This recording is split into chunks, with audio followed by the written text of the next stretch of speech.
Pensem comigo por um instante. O que une um jovem pentecostal numa comunidade do Rio de Janeiro, um batista bem tradicional lá no interior do Rio Grande do Sul e talvez um membro de uma igreja super contemporânea aqui em São Paulo? Se a gente olhar só por cima, parece que não tem quase nada em comum, né? Mas é muito provável que todos eles se identifiquem com uma única palavra: evangélico. Só que esse termo que a gente ouve e usa todo dia está bem no centro de um debate acadêmico e teológico. E um debate bem acalorado. Para vocês terem uma ideia, tem gente que chega a se perguntar se essa palavra ainda tem algum significado real. Hoje, a nossa missão é exatamente essa: desvendar essa identidade que é tão complexa e cheia de facetas. Nós vamos fazer um mergulho profundo na história de um dos movimentos religiosos mais dinâmicos do mundo para entender de onde ele veio, quais foram suas grandes batalhas de ideias e quais são os desafios que estão moldando o seu presente e, claro, o cenário religioso e social do nosso Brasil. Bom, e para guiar essa nossa exploração, a gente montou um roteiro que vai nos levar da origem do movimento até os dias de hoje. A gente começa com o que a gente está chamando de o enigma da identidade evangélica, tentando decifrar o que afinal une um grupo tão diverso. Depois, a gente faz uma viagem no tempo, lá para o século XVIII, para encontrar as raízes do movimento no fogo dos grandes avivamentos. A partir daí, a gente vai analisar de perto a intensa batalha de ideias contra o liberalismo teológico, uma briga que forçou os evangélicos a definirem sua fé com muito mais precisão. A gente vai ver como essa batalha acabou levando a transição do fundamentalismo para o que se chamou de neoevangelicalismo. Isso vai preparar o terreno para o clímax da nossa história, a crise interna de autoridade, que é o ponto de virada que define o movimento hoje. E aí, para fechar, a gente conclui refletindo sobre o futuro e o legado dessa tradição que é tão rica e, ao mesmo tempo, tão conturbada. Então, vamos mergulhar de cabeça. Nossa primeira parada é justamente no problema central. O que, afinal de contas, significa ser evangélico? Como o teólogo Chad Owen Brand aponta, nas últimas décadas surgiu uma verdadeira indústria acadêmica, uma montanha de livros e artigos dedicada a responder exatamente essa pergunta. Sociólogos, historiadores, teólogos, todo mundo se debruça sobre um movimento que parece, ao mesmo tempo, estar em todo lugar na nossa cultura, mas que também é incrivelmente escorregadio quando a gente tenta colocar numa caixinha e definir com precisão.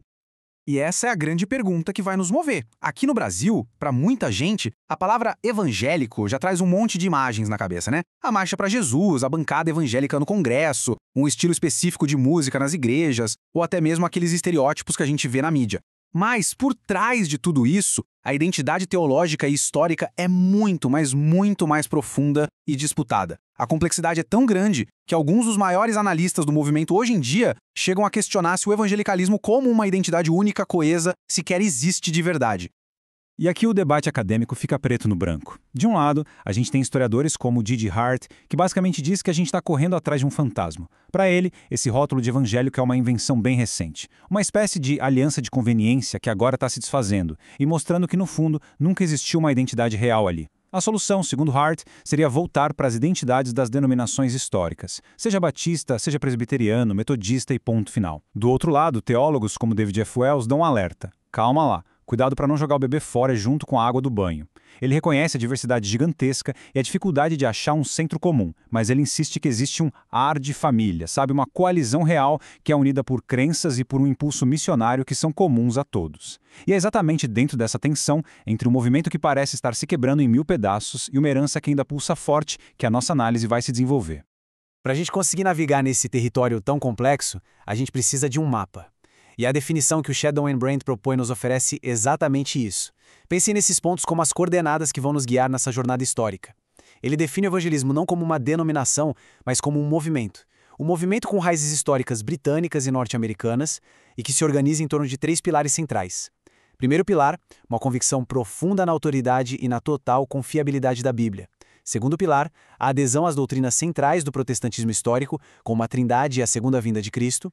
E o terceiro pilar, uma ênfase que é prática e fervorosa na necessidade do Evangelho, na experiência pessoal de conversão e na jornada contínua do discipulado.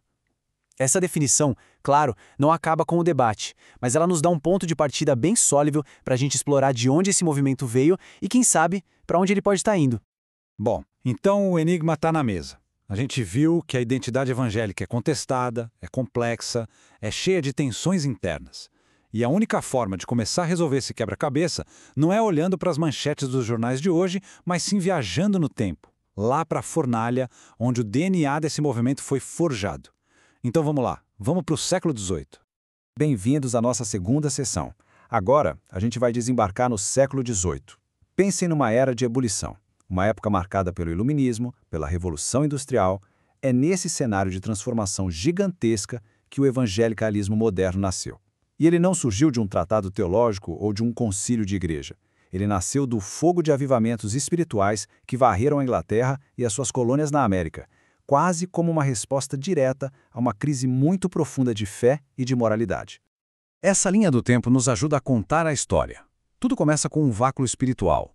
No início do século, a fé cristã ortodoxa estava sendo atacada pelo racionalismo do iluminismo nas universidades, e, ao mesmo tempo, estava paralisada pela apatia nos púlpitos. Como resposta a isso, uma faísca se acende na América.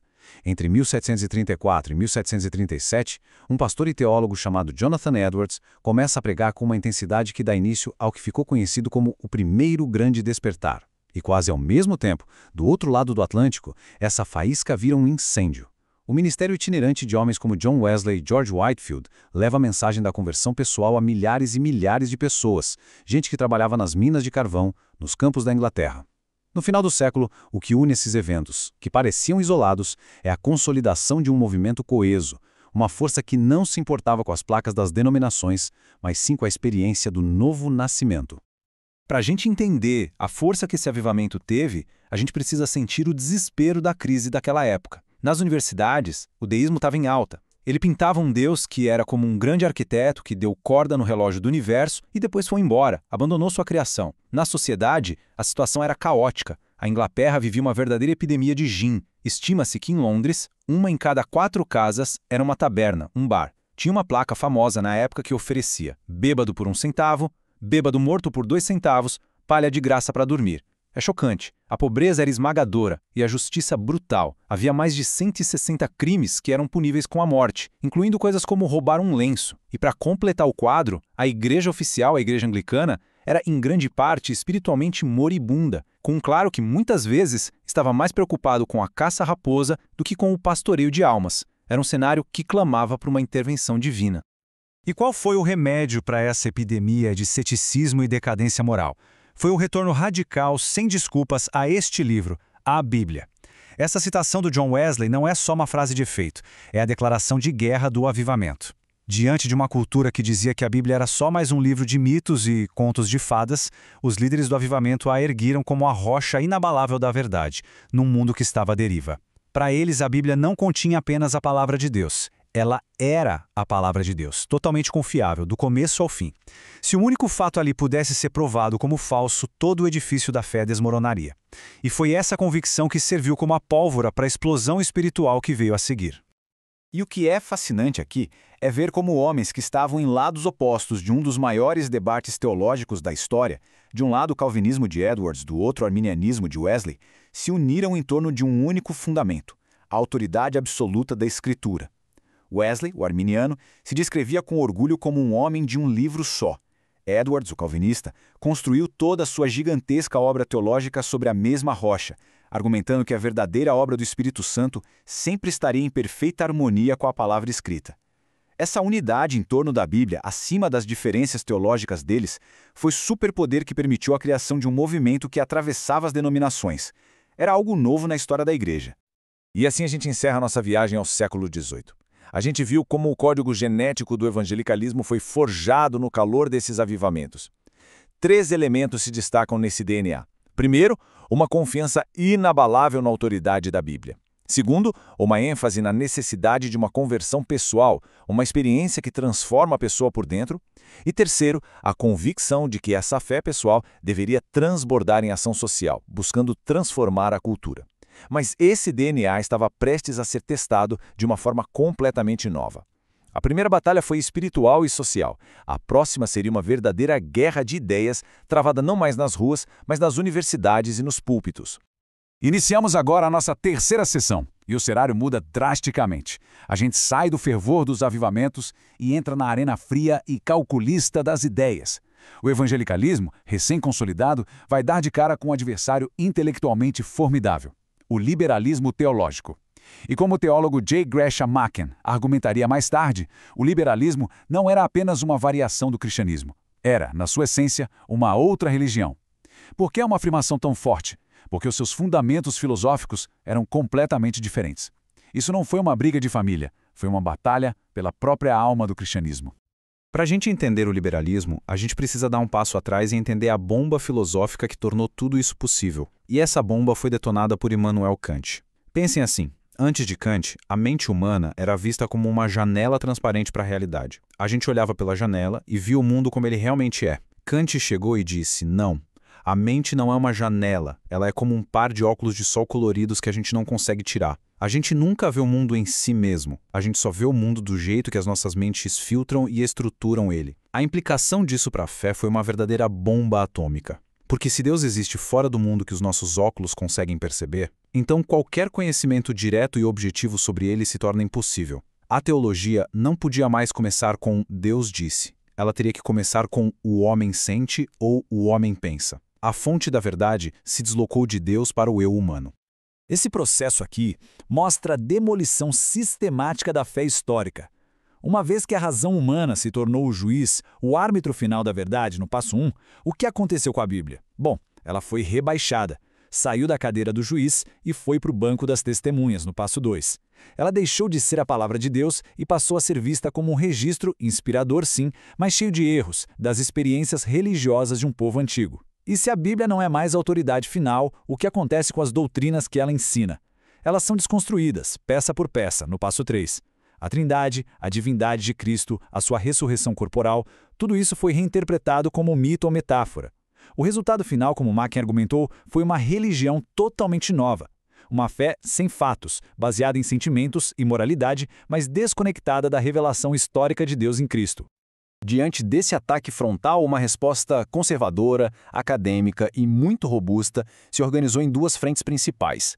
Lá na Grã-Bretanha, eruditos como J.B. Lightfoot, da Universidade de Cambridge, foram para as trincheiras da crítica textual. Uma escola de pensamento alemã muito influente, a escola de Tübingen, tinha basicamente acusado os apóstolos de fraude, argumentando que o Novo Testamento foi escrito muito tempo depois dos eventos só para encobrir conflitos internos na igreja primitiva. Lightfoot, com um trabalho de detetive textual e histórico impressionante, simplesmente desmontou essa teoria, defendendo a datação e a autoria tradicionais dos livros. Já nos Estados Unidos, a resposta foi ainda mais ampla, liderada pelos teólogos do seminário de Princeton, como Charles Hodge e B.B. Warfield. Eles construíram um sistema teológico gigantesco para defender a inspiração, a inerrância e a autoridade de toda a Bíblia, combatendo o liberalismo nos seus próprios fundamentos filosóficos.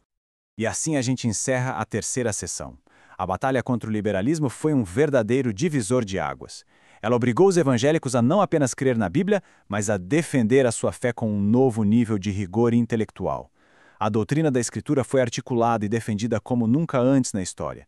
E essa clareza teológica, que foi forjada no fogo do debate, não apenas preservou a ortodoxia para as gerações seguintes, mas também traçou as linhas de batalha para os grandes conflitos que explodiriam dentro das denominações no século XX.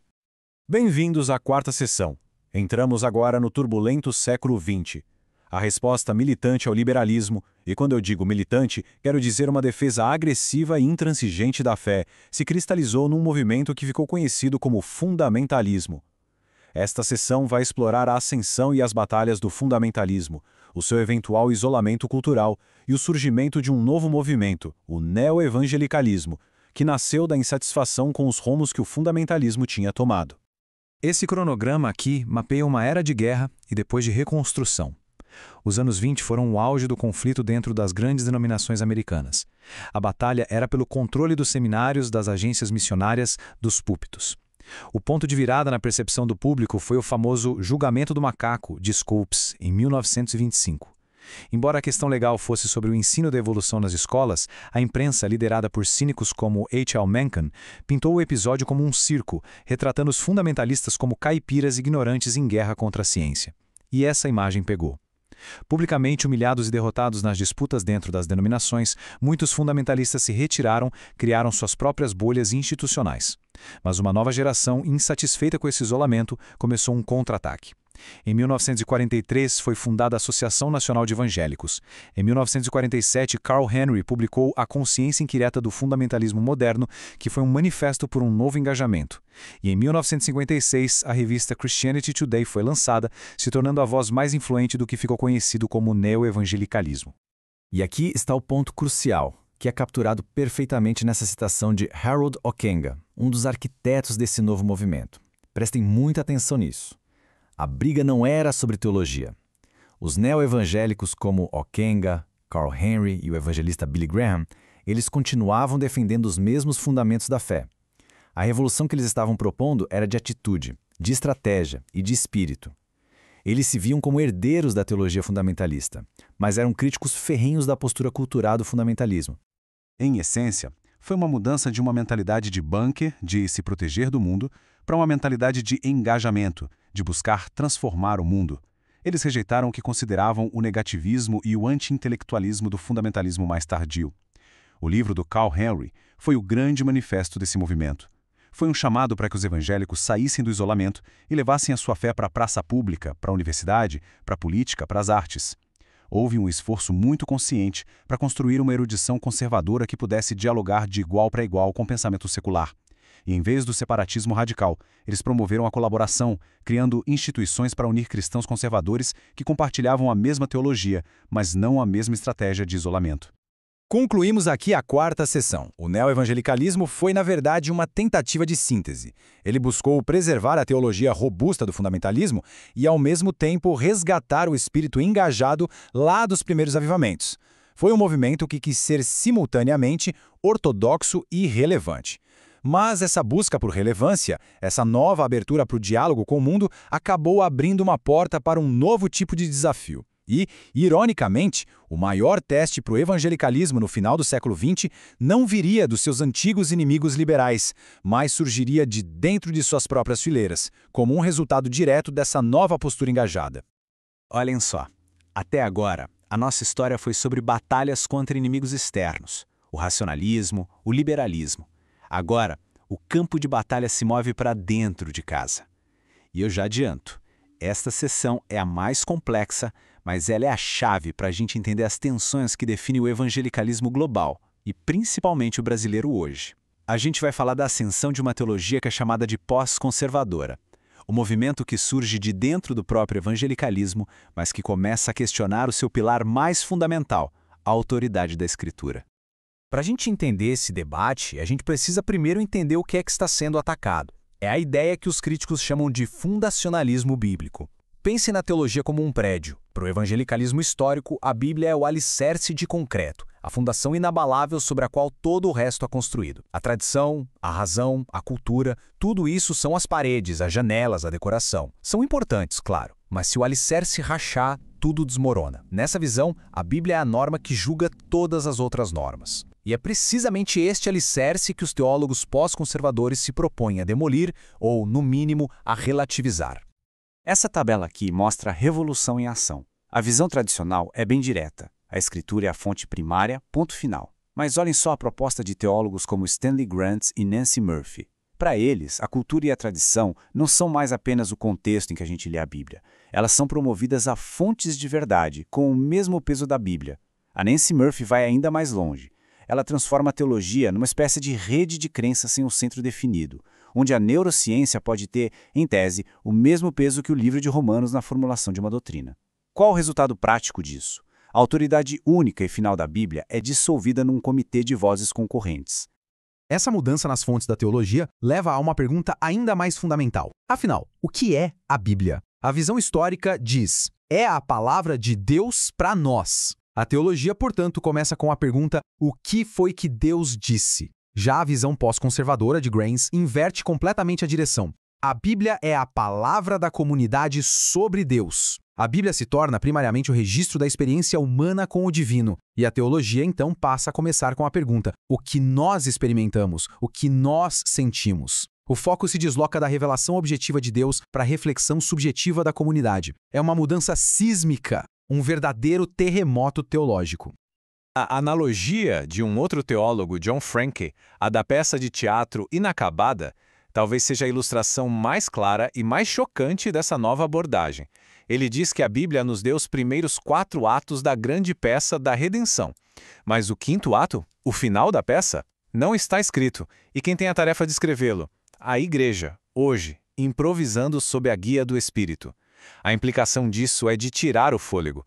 A Bíblia não é mais o roteiro final e completo, ela é só o ponto de partida. Isso significa que a Igreja de hoje, em nome do Espírito, poderia escrever um final com doutrinas e práticas éticas que os autores originais nunca imaginaram, ou que até contradizem diretamente o que eles escreveram nos primeiros 4 atos. No fim das contas, tudo se resume à balança da autoridade. A crise pós-conservadora tira o peso da palavra escrita e o coloca do lado da comunidade, da cultura, da experiência pessoal. E ao fazer isso, ela reabre debates sobre a natureza de Deus, sobre a identidade humana, sobre a salvação e a moralidade. Debates que o grande princípio da reforma protestante, sola escritura, somente a escritura, havia selado por 500 anos. E é esse o debate que define, em grande medida, o evangelicalismo contemporâneo. Pois bem, chegamos à nossa sessão final. Depois de percorrer toda essa jornada pela história e pelas ideias, desde o fogo dos avivamentos até a crise de autoridade de hoje, é hora de amarrar as pontas.